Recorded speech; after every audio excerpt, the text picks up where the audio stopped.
This is a very interesting small brown teapot made in Japan that was used on the TV show Grimm.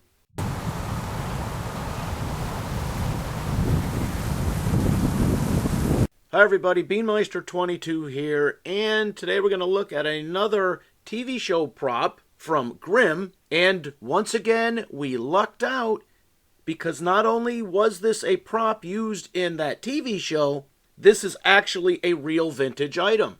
So if we look at the teapot, number one, it's small, it has some ornate, flowerish drawings on it, and the little color things there, they are bits of glaze, they are raised, you run your fingers over it, they are bumps, kind of like braille. And for a simple small teapot, a little bit of work went into it.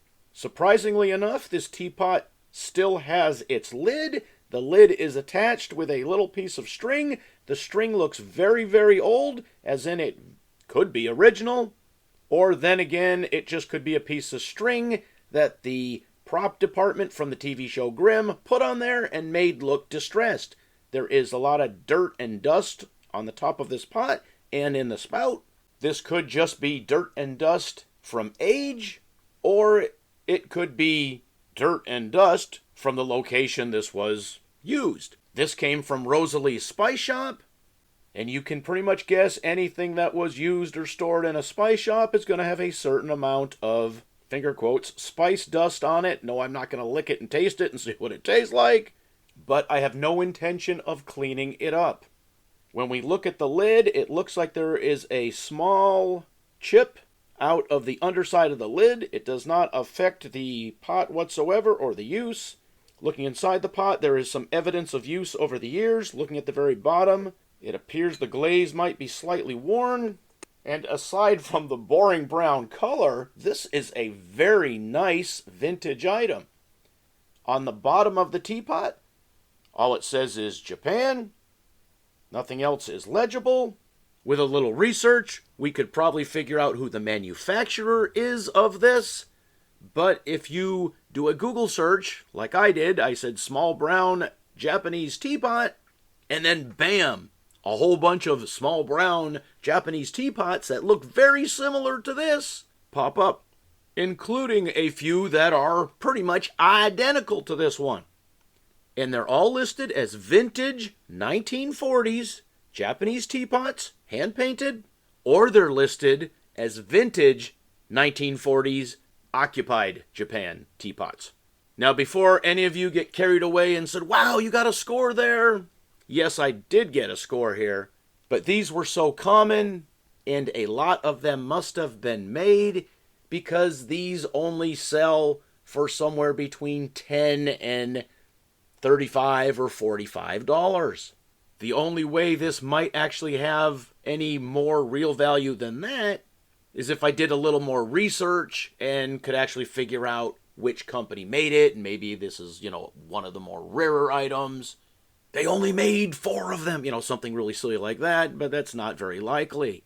To me, the real value of this is, it was on the TV show Grimm. This is a screen-used prop.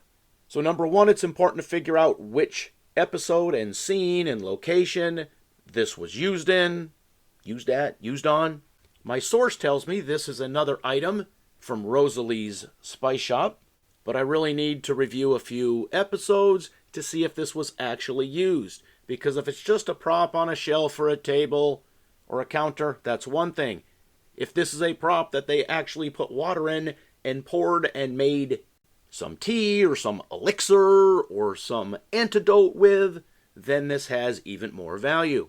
But as I already mentioned, this is another one of the items where I really lucked out with, because not only is it a collectible from the TV show, this is an actual vintage collectible. All right, what do you think? Do you collect old vintage items?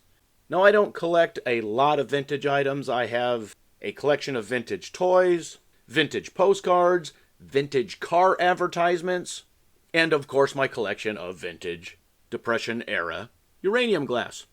But I'm not really into collecting vintage pottery or teapots, but I was really thrilled to find out this was not just a prop from a TV show, but an actual vintage collectible. This was just one item in a lot of 6 or 7 items that I got from the TV show Grimm. And so far in that lot, this is the second verified actual vintage item. The first item, if you remember, was that vintage Shering apothecary jar from the 1960s.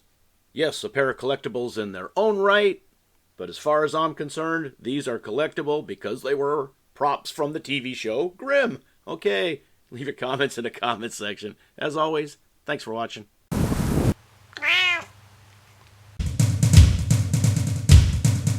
Beanmeister 22, the most dangerous man on YouTube.